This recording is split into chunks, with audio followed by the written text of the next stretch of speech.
Self-harming for as long as I was, from like the age of 7 until probably, only about 2 years ago, so when I was 17. That's a long time to be trying to kill yourself. It's sort of a bit of a contradiction to say that people are self-harming because they're trying to commit suicide, when actually some people are doing it because it reminds them that they're still alive. The sadness always came afterwards, it never came before, and it was always feeling angry that led me there. I used a kitchen knife, one of the big ones with a blade like that big, and the skin split open quite wide, and I didn't know whether I was going to need stitches or not. My arms were dripping with blood. I actually got scared.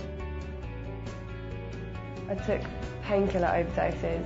I don't really know what got me to that point. It wasn't a conscious, I want to die. It was more of a, I can't live like this. I suppose I could see no other way out, and it felt like it was easier just to not be there. I was just being bullied quite a lot at school. My parents split up when I was really young.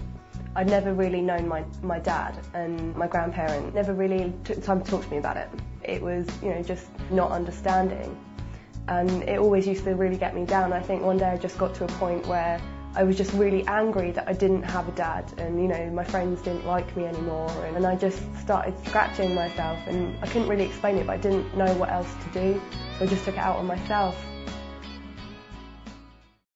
I think aside from all the counselling and the medication and everything else, CAMS and the mental health and going to hospital, I think the thing that helped me most was just having people to talk to. I did my work experience with Rowena, who runs the Wish Centre. She noticed and asked me, about my self-harm and was there any support, was I having counselling, things like that.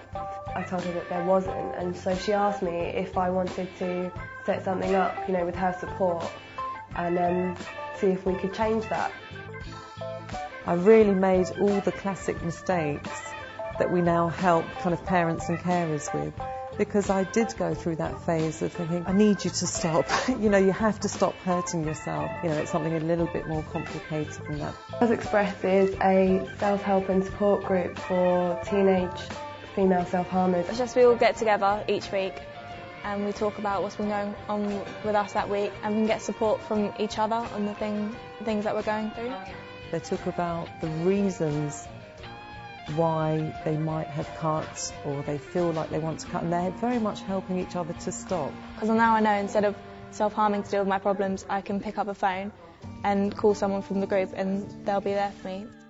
Really, I don't think I could put it into a category as one reason why people would start self-harm. I think it comes from a variety of different things. It's just sort of a coping strategy, I suppose, and I think it's just a choice. There's more to life. This bubble that I'm in isn't all there is. There are other things I can do. I could never have done it without Rowena and the Wish Centre.